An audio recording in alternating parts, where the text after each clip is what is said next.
disku është i përbërëm, do me thonë, në pjesën e mrenshme është pjesa gjelatinoze.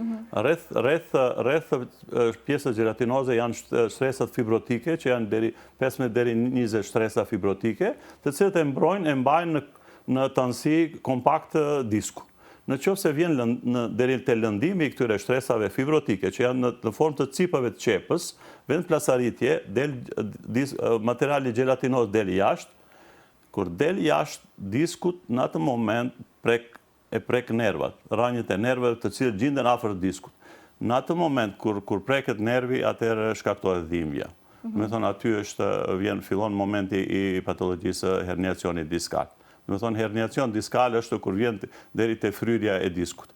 Edhe shpesh njerëzit në gjuhën popullore thonë ka kapi shiasi. Do me thonë, për shkak se bëhet shtypje te nervi sciatik, ajo është shenja që shkaktohet, do me thonë, kompresion te nervit, te rrënja e nervit, fillimisht fillon me dhimbje të shpinës, pastaj mundet kjo dhimbje të përhapet deri te pjesa e artikulacionit koksofemoral ose të kambës, pjesës sipërme, edhe mandej mund vazhdojë deri në gjuj edhe deri në thembër. Do me thonë, varësisht në cilin nivel është i kapur disku, mund të shkon dhimbja deri të fund të themrës.